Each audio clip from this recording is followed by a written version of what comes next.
good morning. Today we are going to start exercise 1.3 class 10th. First question is prove that root 5 is irrational number. We have to prove root 5 is irrational number. So first and all we have to discuss about rational number, irrational number and contradictions. We should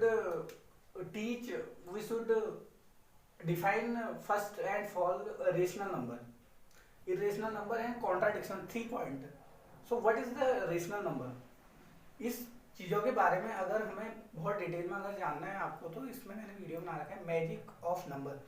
उस पर आप आई button पे click करके आप देख सकते हैं. उसको आप बहुत अच्छे से देखेंगे तो आपको बड़ी हेल्प मिलेगी इस क्वेश्चन को समझ में. 6 मार्क्स क्वेश्चन आता है बोर्ड एग्जाम में, कई बार आया पहले भी, अभी आएगा.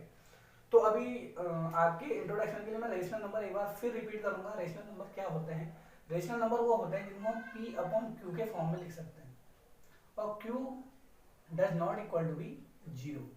ये दो चीजें होती हैं, ठीक है. इरेशनल नंबर वो होते हैं जिसको हम P अपॉन Q के फॉर्म में नहीं लिख सकते. नंबर तो जो नॉन टर्मिनेटिंग नंबर होते हैं, टर्मिनेट नहीं कर सकते उसको हम, टर्मिनेटिंग.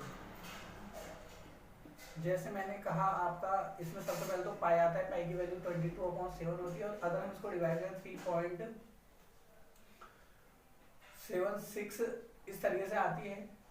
और अगर हम ऐसी में दूसरा लूँ 1.1/3 तो इसको 133 से 9.3333 मतलब इस तरीके से नॉन टर्मिनेटिंग नंबर. कभी हम उसको एग्जैक्टली पता नहीं कर पाते. तो rational number P upon Q के फॉर्म में आता है. इरेशनल नंबर आपका इस तरीके का होता है. और कॉन्ट्राडिक्शन है, जो कॉन्ट्राडिक्शन वर्ड है, कॉन्ट्राडिक्शन का मतलब होता है हम अपनी ही बात को क्या कर दे रहे हैं, काट दे रहे हैं. इसको हिंदी में बोलेंगे विरोधाभास. अपनी बात का हम क्या कर रहे हैं, विरोध कर रहे हैं, विरोधाभास. जैसे कि मैंने बोला कि मुझे चाउमीन मोमो बिल्कुल पसंद नहीं है. फिर उसके बाद मैं दूसरा बोल रहा हूँ कि मुझे चाउमीन मोमो बिल्कुल पसंद नहीं है. और दूसरी बात मैं ये कह रहा हूँ कि कल रेस्टोरेंट में मुझे बहुत भूख लगी थी और मैंने 2 प्लेट मोमोज और 1 प्लेट चाउमीन खाई. तो अब ये दोनों बातें एक दूसरे को काट रही हैं. एक तो मैं कह रहा हूँ मुझे पसंद नहीं है, दूसरा मैं कह रहा हूँ मैंने 2 प्लेट चाउमीन मोमो खाए. तो ये क्या है, दोनों बातें एक दूसरे को क्या करें, कॉन्ट्राडिक्शन स्टेटमेंट हो गए. This statement is contradiction statement. तो विरोधाभास एक दूसरे को काट रहे हैं. तो हम स्टार्ट करते हैं अपना क्वेश्चन. हमें प्रूव करना है कि भाई इरेशनल नंबर है, इरेशनल नंबर. तो इरेशनल नंबर है तो हमें एज्यूम करना पड़ेगा लेट, यहाँ पे लिखता हूँ मैं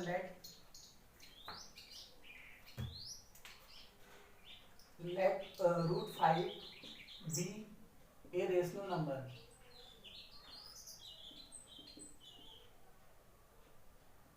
अब ध्यान से देखने वाली बात यह है कि मैंने बोला तो मुझे प्रूव तो करना है कि इरेशनल नंबर है और मैं लिख रहा हूँ कि let root 5 be a rational number. Suppose कर रहा हूँ कि ये रेशनल नंबर है. अब ये रेशनल नंबर है तो इसको रेशनल नंबर की प्रॉपर्टी को क्या करना चाहिए, सेटिस्फाई करना चाहिए. लेकिन ये नहीं करेगा. अगर जब ये नहीं करेगा तो फिर ये क्या हो जाएगा, कॉन्ट्राडिक्शन स्टेटमेंट हो जाएगा कि मैं कह रहा हूँ कि रेशनल नंबर और रेशनल नंबर की प्रॉपर्टी को सेटिस्फाई नहीं कर रहा. तो इसका मतलब मेरा जो एजम्पशन था वो गलत था. तो वो क्या था, ये कॉन्ट्राडिक्शन स्टेटमेंट हो गया. तो इसका मतलब क्या होगा, वो इरेशनल नंबर होगा. इसको हम करके देखते हैं. इसको इरेज कर रहा हूँ मैं.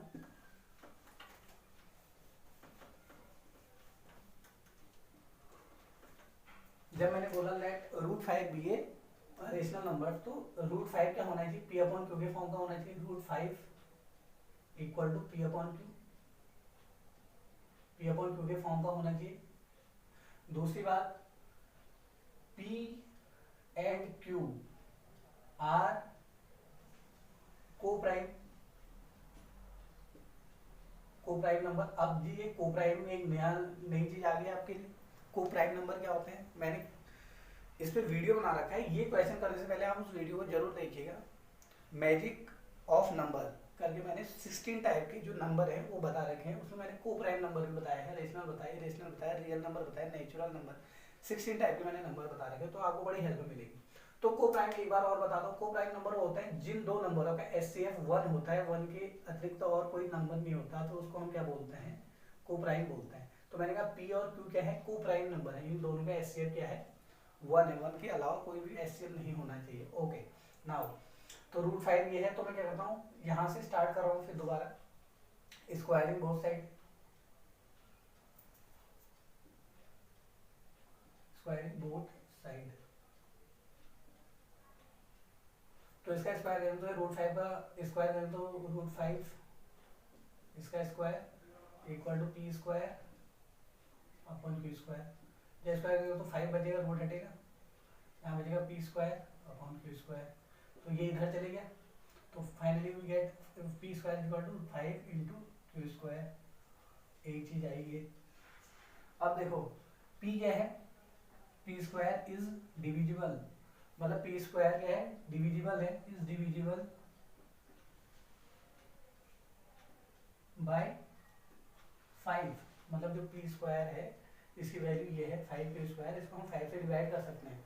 तो p क्या होगा, p ऑल्सो डिविजिबल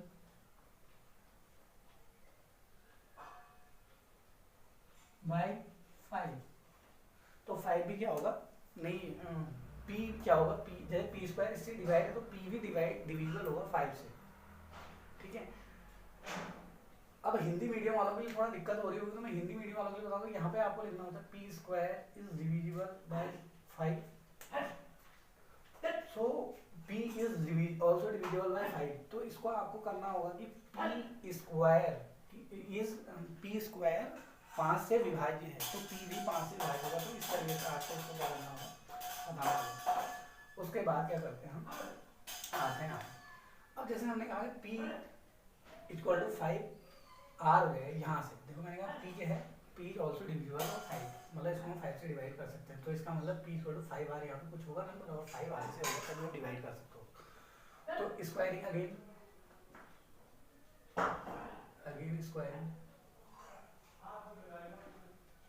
स्क्वायरिंग करेंगे तो जाएगा P square equal to 5 5 25 R square हो जाएगा। इसको स्क्वायर करूँगा तो होगा क्या, आर स्क्वायर, इसको मैं इक्वेशन 2 कर देता हूँ। अब इसको equation 1 from 1 and 2, from 1 and 2। ये कह रहा है P square equal to 5 Q square, ये कह रहा है पी स्क्वायर 25 आर स्क्वायर। कौन सा ही कह रहा है, दोनों एक ही बात कर रहे हैं। तो यहाँ पर लिखता हूँ पी स्क्वायर की प्लेस से 5 Q square equal to 25 R square, इससे कैंसिल आउट हो गया। तो क्यू स्क्वायर क्या आ गया आपके पास, 5 आर स्क्वायर आ गया। चलो ओके अगेन, अब यही वाली लाइन फिर लिखनी है, क्यू स्क्वायर यहाँ पे लिखूँ, यहाँ पे लिख देता हूँ Q square is divisible by 5। आप हिंदी मीडियम वाले लिखेंगे कि क्यू स्क्वायर है जो वो 5 से विभाज्य है, सो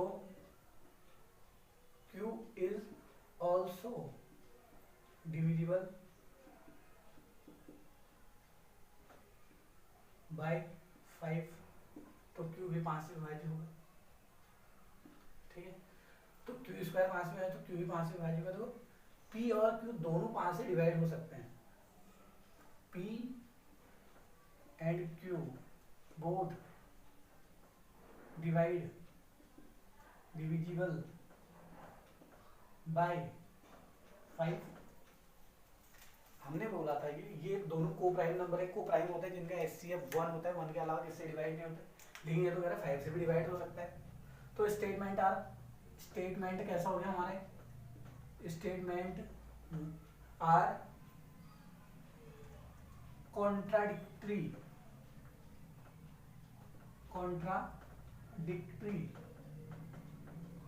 समझ में आ रही बात। मैंने कहा P और Q क्या है, को प्राइम नंबर हैं, उनका HCF 1 होना चाहिए, लेकिन यहाँ पर हमने निकाला तो इसका HCF 5 भी आ रहा है, 5 से भी डिवाइड है। वही वाली बात होगी कि भाई मुझे चाउमीन मोमो बिल्कुल पसंद नहीं, लेकिन कल शाम को मैंने 2 प्लेट चाउमीन और 2 प्लेट मोमो खाए। अब ये दोनों एक दूसरे को क्या कर रहे हैं, जो स्टेटमेंट को क्या कर रहे हैं, काट रहे हैं एक दूसरे को। कॉन्ट्राडिक्टरी स्टेटमेंट है, कॉन्ट्राडिक्शन हो गया, तो विरोधाभास हो गया। वही बात यहाँ भी होगी। हम पहले हमने एज्यूमेशन किया था कि भाई HCF है 1 होना चाहिए, लेकिन HCF हमारा 5 आ रहा है, 5 भी आ रहा है 1 के आते। तो हम यहाँ पे इसकी बात, इसका मतलब ये हुआ कि जो हमारा स्टेटमेंट था वो कॉन्ट्राडिक्टरी था, एजम्पशन थी जो हमारी।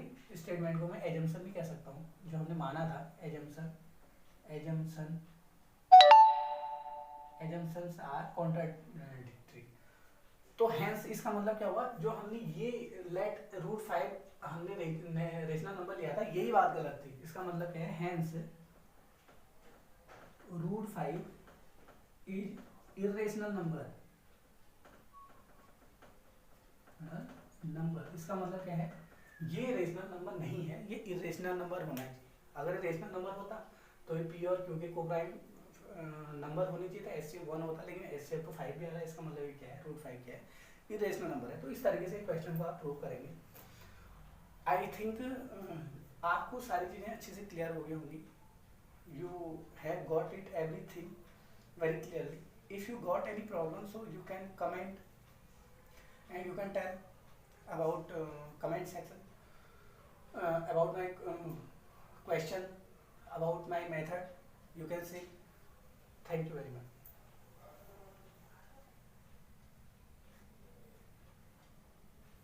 16 ways to improve. Number 1, meditate.